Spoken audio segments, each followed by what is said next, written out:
All right, what's up, y'all? This is the 425 Homercast. I am at Coach Torres underscore. He is, At Coach Miller 06. yes, sir. We are here to talk Michigan football coming off the road win at Iowa. Got out of Kinnick with the dub, Jeremy. How you feel about it? Hey, it doesn't happen often. Jim Harbaugh said it best. It's where top five teams go to die. Mm-hmm. So anytime you walk out of Kinnick with a win, it's a big plus. Thank God that it was a day game, the early game of the day, because I would not have felt comfortable about it at night. We would have lost So that game at night. That exact yeah, scenario, Spencer Petras would have completed that short 4th and 2. They would have got into the end zone. They would have somehow found a way to win that game. yeah, Like Steve that's how Lorenz I kind tweeted of about feel that about it. time. It's getting a little Iowa-y. It got that way Yeah, for a minute. But yeah.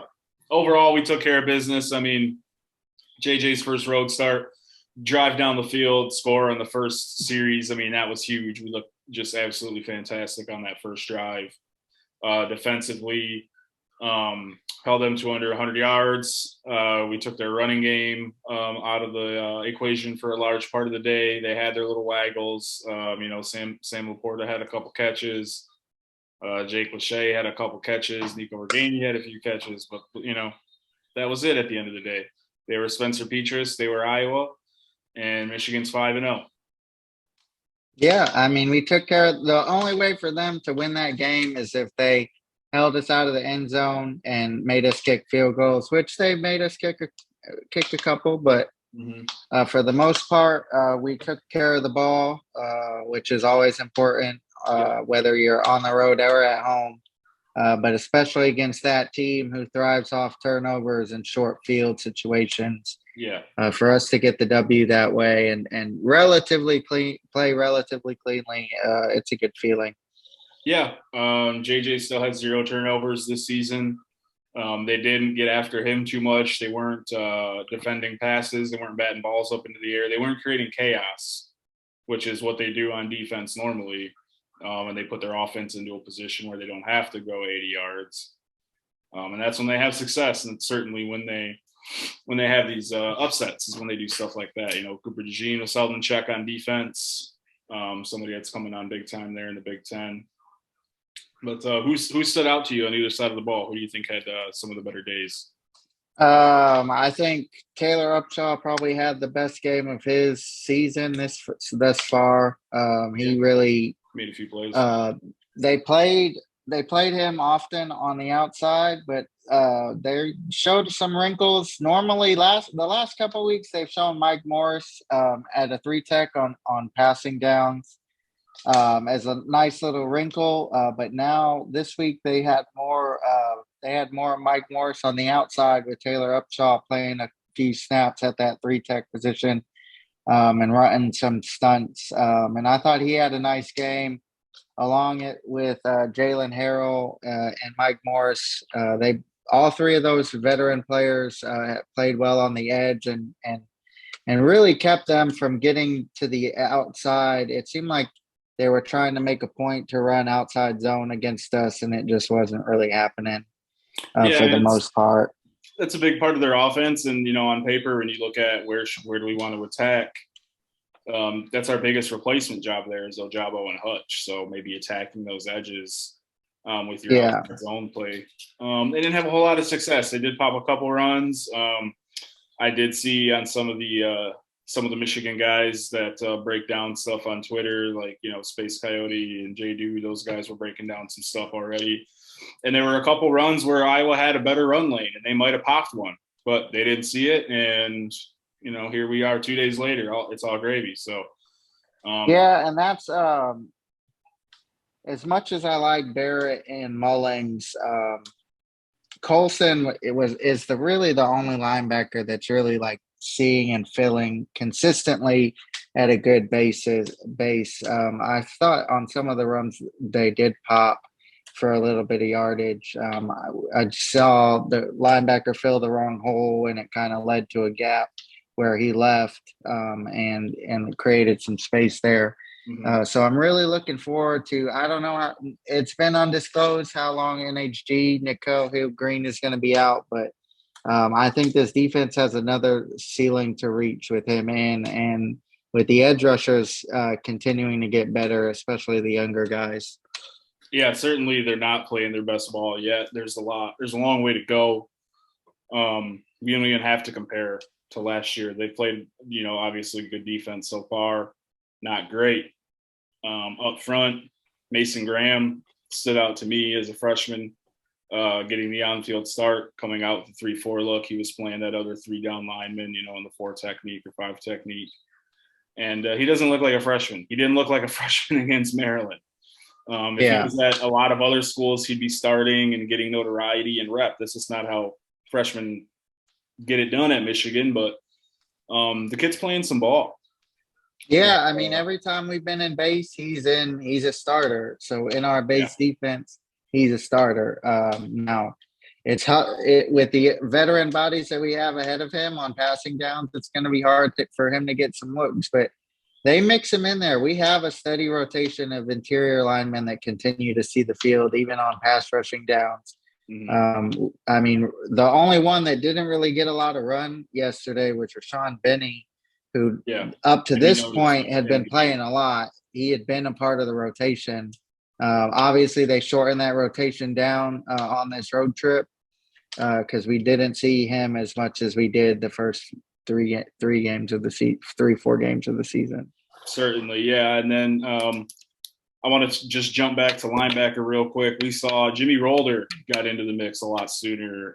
He was in the rotation, man. I believe it was the second quarter he made it onto the field. That's not like, hey, it's the third or fourth quarter. Let's get a young guy some reps. That's, hey, I want Rolder in there for this or that. So look for him to be coming on by the end of the year. I mean, Mullings and they're until NHG gets healthy, they're kind of leaving the door open for somebody else. Barrett has had his moments, and Mullings has had a couple nice plays too throughout this season. Yeah. But if they're not playing the run consistently, that's a quick way to get snaps taken off. Yeah, Mullings just isn't seeing everything clearly, and maybe that's got something to do with him splitting time in the spring and the fall and not getting all those reps. And he's still a talented player. Like I said, he's made a few plays. Yeah, he's a ball player. He's just not quite there right now. Back to edge rusher. I think we both agree Jalen Harrell's our best all-around edge rusher, edge defender. Shouldn't just say edge rusher. He plays the best against the run. He can get after the passer. Mike Morris obviously had a big second half on the weekend. We punished Spencer Petras there in the end of the fourth quarter with Okie, and Mike Morris coming through. Okie's getting these reps, and until he proves otherwise, he's going to keep getting more, because if we're not going to get home with our front four, we got to try something else. And I know we can get home when we scheme it up, but can we get home with our front four? And right now we're not.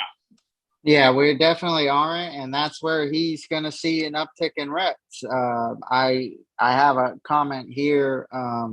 Just knowing some Michigan fans going through what some of Michigan Twitter is saying, it's like, well, Harbaugh said Okie and Moore were going to start getting more reps, and Okie he's gotten. I wouldn't say he got more reps than he's gotten at any other game this season. The reps seemed about equal to what he was getting before. And people may ask, like, why isn't Okie playing more? Well, the reality is that right now, anyways, Morris, Upshaw, and Harrell are just better players against the run right now. And that's always going to be our primary responsibility, especially against teams like Iowa who want to try and pound the ball. So they're going to get the majority of the reps on rundowns. Now, what the defense can get better at is getting into more third and long situations, which they've done a good job of doing this year so far. Yeah. But the more third down opportunities you get, the fact is, I think Okie's a very talented player, and he's going to continue to produce and create pressure for us, and we'll need it because some of the other guys have been inconsistent when it comes to edge rush, which is why we can't get home with 4. So he's going to continue to get his reps, but right now he's still really raw. Yeah, he's very raw. He's still it's mostly athleticism is what's getting him his pressures right now with the rip and with the he's really good at that ghost dip where that Dwight Freeney ghost dip where he dips down so the tackle can't grab his shoulder. Mm-hmm. He's really shown, but right now that's what he's getting home with. He's kind of a two-trick pony, and the plays that he has been in on rushing downs when they've happened to rush the ball, he's been a little bit too far upfield, which has created some rushing lanes for them to get in on, and that's just why so far he hasn't became a starter just yet. And now the three between him and Moore and Braden, you noticed as much as I did that Braden, his reps did drop significantly in this He got past cut game. short Saturday for sure. Yeah. And I mean, it's just when he was a primary third down for the first 4 games of this season. He's been a primary third down edge rusher for us, but the last 2 weeks he hasn't had the same impact as far as he's kind of been getting stalemated when he gets to that line instead of working a counter move or a counter off of that counter move to try to get home. People are kind of settling in on that bull rush, and the burst we were seeing. Maybe he hit a wall this season so far, or he's not quite right, but he definitely hasn't played up to what we saw the first 3 weeks from him anyways. Yeah, certainly. The only thing on the secondary I want to touch on is, man, I really want to see DJ Turner come down with that ball that he broke up to go the other way for a 6. Because, man, it's 27-0, and you kind of put your foot on their neck at that point. You know, he's an all-conference crew, but that's an all-American play right there. You just shut the freaking door on him. Yeah, I mean, if you have to nitpick the secondary somewhere, that would be a place to do that. I think we can get better, a little bit better at filling the alley as safeties. And Moten missed one tackle that really that was opened the door on the screen to Laporta. Yeah, that was, and then Mike Morris was even right there, and he just missed. Yeah. But yeah, I mean, DJ Turner, he's our best corner by far. If he wanted to come out this year, he may be in that day 2 conversation right now. Athletically, I think he probably is. Yeah. And so, I mean, if he continues to have a good season, but like you said, if we want to reach what we did last year, especially with our 4-man front not getting home, we're going to have to create some more turnovers. And we've gotten a few these past few games, but we need to see that continue. We'll jump over to offense here real quick. Then we had our starting 5 in. They played start to finish. They didn't quite take over the game there at the end, but they're in a tough spot. You know, you're backed up in your own end. And that's already a defense that's going to be in your face and applying pressure. And when they know what you're going to do, it gets even tougher. So, you know, I've seen a lot of opinions on Twitter. Some folks are saying, you know, it really wasn't that conservative of play calling. It wasn't conservative play calling for the sake of let's just get out of here with the win. It was, we're not going to have JJ slinging it inside the 20 against this Iowa defense when that's going to flip the game over, when we can just go 3 and out and punt and play defense. Yeah, I think we're definitely work in progress. I mean, this is, besides a handful of reps in the opener, this is the first we've had the starting line like fully healthy for an entire game because Ryan Hayes missed game 1, and then Keegan's been in and out of the lineup the past few games, as well as Barnhart, who is the primary swing man off the bench at either guard or tackle. Mm-hmm. Yeah. So, I mean, we've got some continuity things to fix there. I did think Trenty Jones played a much better game than he's played. He is coming on. Yes, he's getting that man. that goal line run, he moved that defensive lineman out of that hole. Yeah. And that was a good thing to see for sure. Yeah, I mean, pass pro we knew he's a run blocker. Pass pro is where he's going to have to improve, but he does appear to be settling in. Luke Schoonmaker is showing that he can handle the load with Eric All out. It's looking increasingly like Eric All is going to be a long-term, maybe even a season-ending thing. The scuttlebutt on that is he had an back injury dating to 2021, showed up in the spring and the summer, was a possible concern. Surgery was considered. He opted not to. And now here he is missing time for it. So we'll see what comes through with that. Obviously, we haven't heard anything from Jim. We may never because it's Jim. Yeah. We thought JJ played pretty well. He took care of the football. He made a couple good decisions. He ran the ball a little bit. What did you think of his performance? I think he did the best that he could do. The playmaking was evident, just him buying time. You saw less bad plays this year. And look, this is his fourth start upcoming. Mm-hmm. And it's just, he's a 4-game starter. That's what he's got 3 starts under his belt. He saw some time last year, but he's never been a full-time player at the college level. So there's going to be some ups and downs for a young quarterback, but you're seeing everything you need to see with him. I'm not concerned about them not hitting the deep shots. I think those are going to come as the season prepares. We know they're there, man. They've been there against everybody, and I don't know who they won't be there against. Maybe Penn State and Joey Porter Jr., but Denzel Burke, don't shake me down at Columbus. So it feels like offensively there's some things that we're not showing as far as route concepts, or at least that's what I want to believe.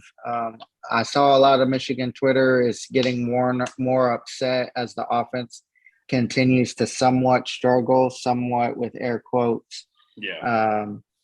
That they're tired of the co-offensive coordinator stuff. But it's something that Jim's done in the past. I mean, before Josh Gattis, it was a collaborative approach. Before that as well with Camp Hamilton. Yeah. And we struggled, and we were not good those years. We went 8-5 in 17. There were 3 play callers in 17. Yeah. 8-5. We're 5-0. Shut up. And I don't think that'll be – it can be an issue, but I don't see it being an issue. I kind of see it as Weiss probably has on passing downs. He has the say-so on what he prefers, and he probably gets the edge on those types of things. So, last week when it was Big Noon Saturday's first Michigan broadcast, you got Gus and Joel calling the game for the first time. And they were talking about their meeting with the coaching staff. And Joel's saying, when the rubber meets the road, who's got the say-so? Who's got the veto power? And he's like, and everyone just kind of looks around the room like, nobody. It's not that I don't believe that. I don't fully believe that they're both play callers. Because I don't ever see Sharon doing anything. They always show Sharon. He's always got his headset on, and he's never talking. He's never calling a play. He's not talking to the quarterback. He's observing. I honestly just think it's less of a collaborative effort than Jim makes it out to be.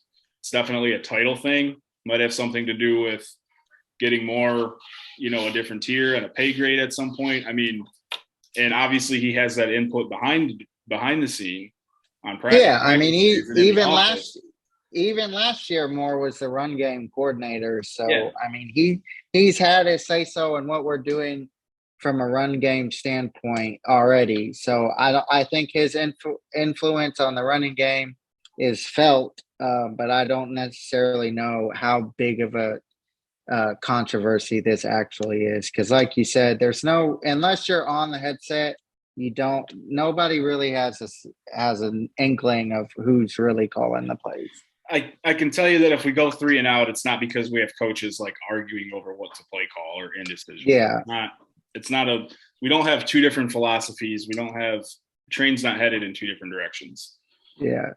And I honestly, I mean, look, everyone would like to see JJ have 200-300 yard passing games and just throwing the ball over the yard. The Right. reality of the situation is we always want to run the football, and we are going to run the football. But I think our receivers are talented enough to where we're going to take shots. And I mean, we're saving Andro Anthony for something. Like I bet you against Sparty, he's going to have a similar game to last year to where we feature him.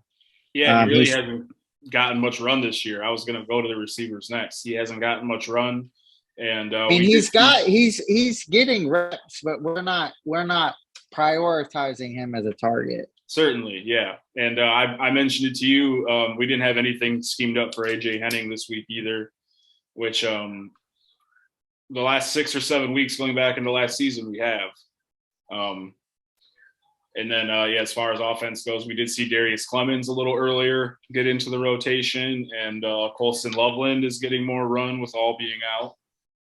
As far as the young guys go, 2 running back rotation. We had Donnie back. He got some nice carries. Obviously, caught a touchdown pass. CJ Stokes, Tavi Dunlap. None of those guys saw the field. Isaiah Gash is returning kicks. He's getting some run back there. At kick returner. And